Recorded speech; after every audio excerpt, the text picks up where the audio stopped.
I think you can take a snapshot in time, maybe a 1 or 2 year period, looking at some standard moving average levels and see if the stock actually reflects that it relies on those.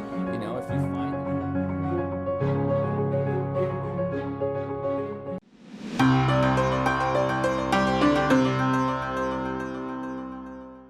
Welcome back, traders and investors, to Benzinga's Pre-Market Prep, brought to you by Charles Schwab. I'm your co-host, Joel Elconin, and I am with Todd Sullivan, and he is the founder of RAND Strategic Partners.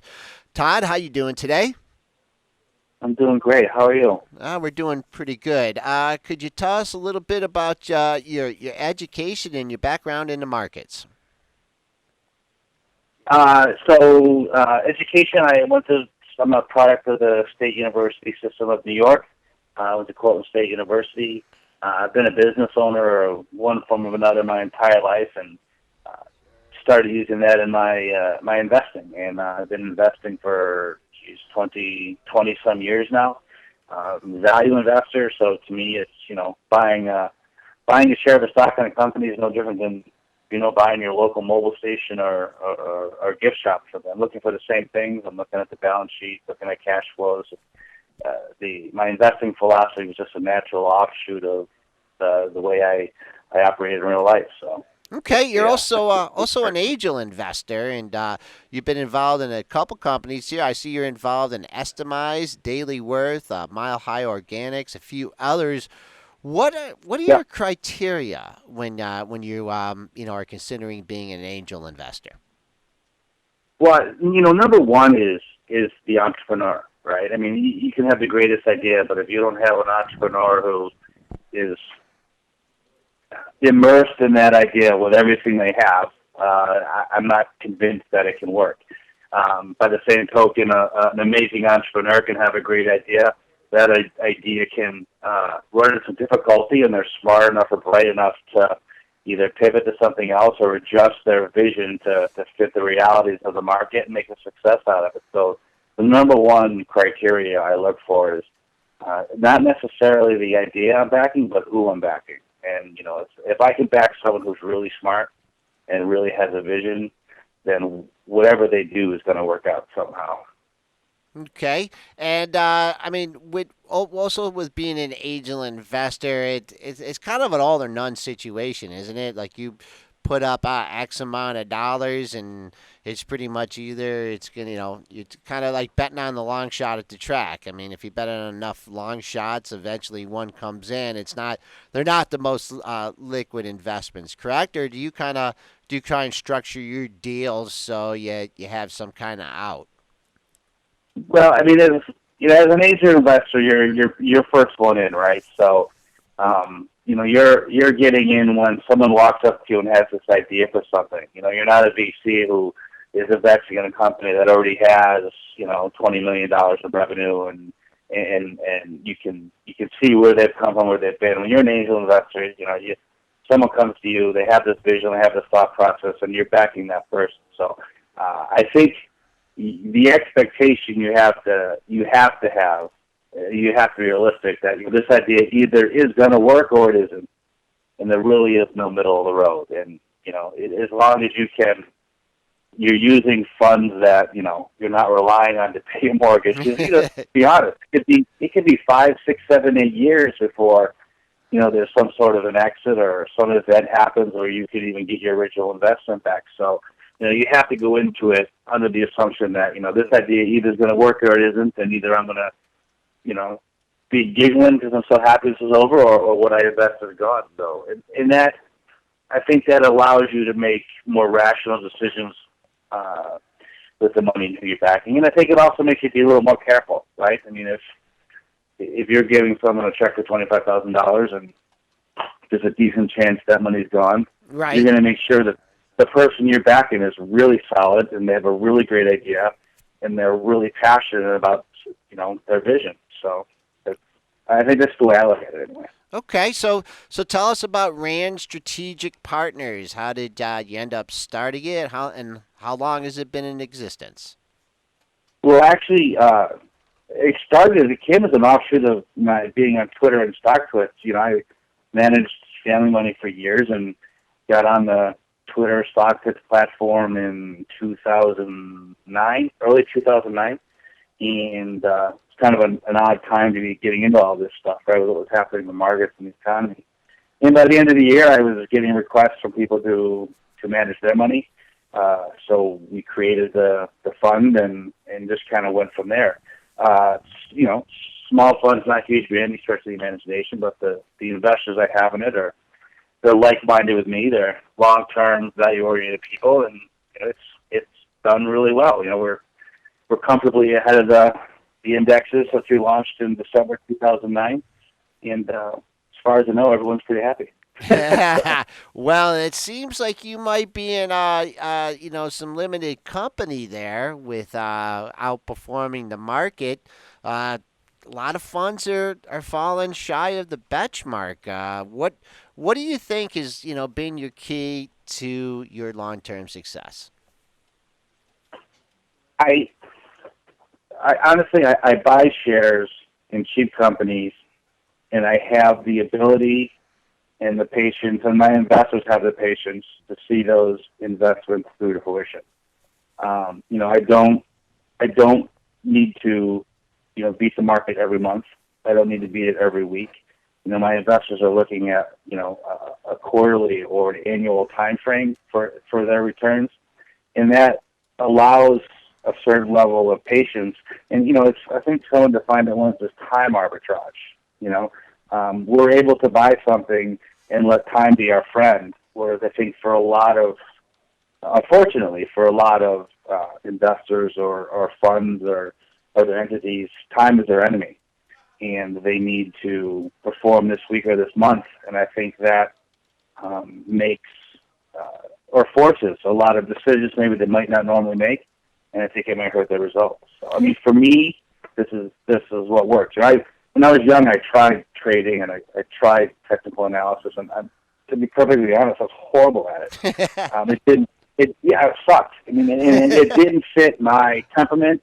It didn't fit my personality. It didn't fit the way I looked at markets and looked at investing. So, it's kind of like trying to play basketball with a football. It's just not going to work, So, I realized who I was, and I realized that, if I'm looking at and owning local businesses, and, why am I investing, my wealth this way here and a complete different way over here? So when I realized that, and thankfully I did it at a young enough age, the results have been very, very good since then. And I think with any investor, there's a lot of guys who can't be value investors. They're not wired that way, and they do very good trading. I think you just have to know who you are and know yourself. I think that's step one if you're going to be a successful investor. You made an interesting comment there. You said you like to buy companies that are cheap. What is your criteria for cheap? Is it PE? What do you look for? Well, I think PE, ever since FAS 157, I think PE, and that's, the mark-to-market rules with assets that companies hold. I think PE has lost a very large measure of its effectiveness in valuing companies.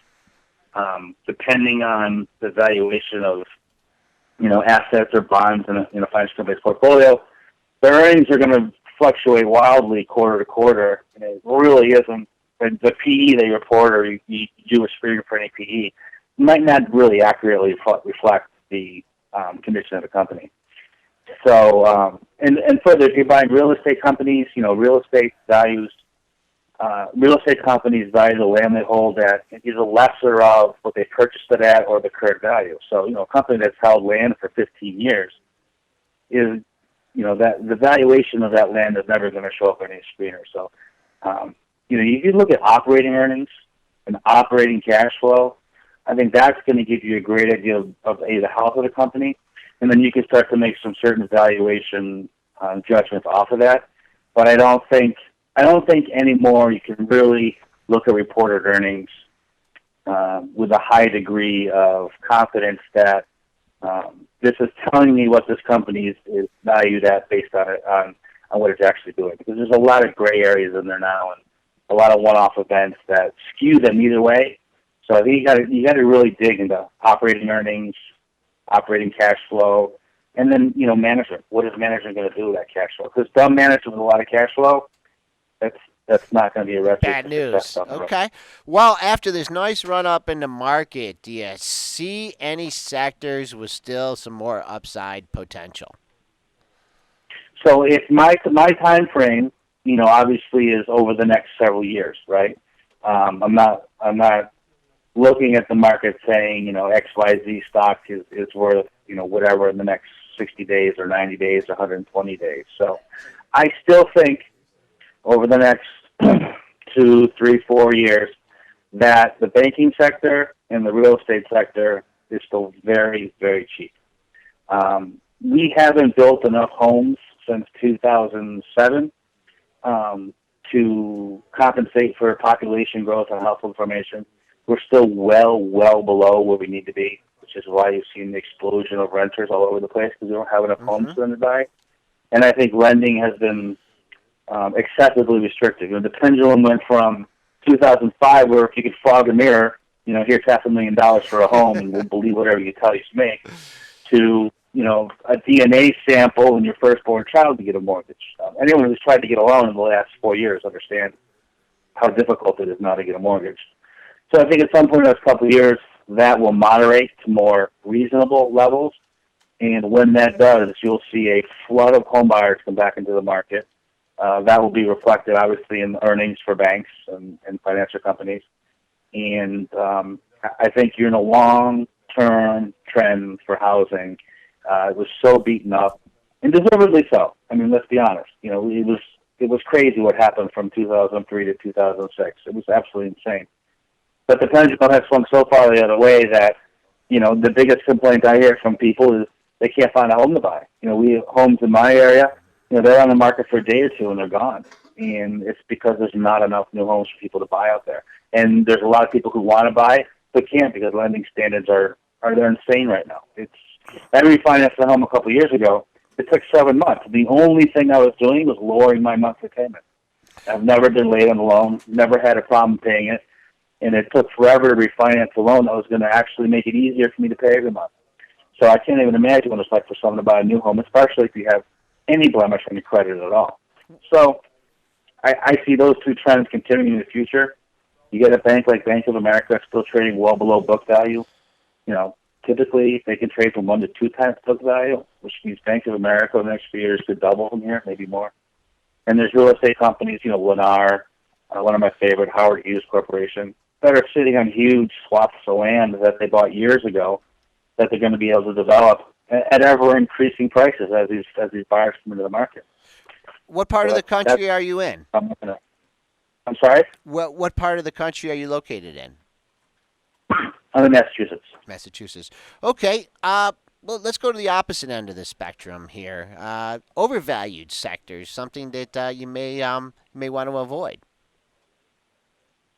Well, I think you have to look at some of the new wave stocks out there. Your group bonds or things that are growing insanely right now, and PEs that I don't think there's any way you could possibly justify on any valuation. Forget PE. Any valuation you want to use, cash flow, sales. So if you could justify the valuations of them, like anything else, that you're going to have this sector is emerging, right? Your social media sector, your mobile-only sector that's emerging, and with that, there's going to be huge growth. There's going to be excessive valuations across the board. Then there's going to be the inevitable shakeout, right? You have how many listening, music streaming services do you have? How many would there be in 3 or 4 years, right? Would there be 1 or 2 versus the 5 or 6 there are now? Yeah, they're all sporting great valuations. So when that shakeout comes, right, it's typically what it always is. It's violent, and the winners will win, and the losers will get crushed. So I think when you look at a lot of these emerging, I stay away from that sector because I can't pick winners or losers there. I know some people can and some people will. I guess maybe if you pick a basket of them to short, your winners will out your losers and you'll make some money. But these things can stay crazy for some time. But I think when if you're looking at overvaluation, I think that's where you have to start. Industrials aren't overvalued, financials aren't overvalued, real estate's not overvalued. So if you go across the board, you see a lot of reasonable valuations. The market itself, in no way, is overvalued by any stretch of the imagination. So your new, trying to think of the right way to frame. I guess your social stocks, your Twitter, maybe your Facebook. A bunch of those are really overvalued. But there's going to be winners and losers, and you have to kind of pick through what's there and see which one has the weakest growth prospects and weakest outlook, and see what's going on there. So that's where I would look first. Okay, Rob Hood's just asking you to expand a bit on your thoughts. Why all these renters will eventually want to, turn into homeowners. Well, it's every survey you see. It was 4 or 5 years ago, we were told that millennials were going to be permanent renters, right? That millennials had no desire whatsoever to own homes. They didn't want to be involved in the real estate market because they were too damaged from the cracks. So we had a permanent class of renters. Well, now you're seeing survey come out, and that's not really true. Millennials want to own a home, right? They didn't have the funds or the ability in 2008, but we're 6 years past that. They have jobs, they have some savings built up, and they're tired of paying rent. And when they look across most areas of the country, it's cheaper to buy than it is to rent, right? And your mortgage is going to stay flat for 30 years. Your rent's going to continue to go up for the next 20, 30 years. It's in Americans' DNA, right? Immigrants come to this country because of property rights, because they can own a home. It can't be taken from the government. It's in our DNA to own homes. Now, am I saying we're going to own 70, 80% home ownership? Absolutely not.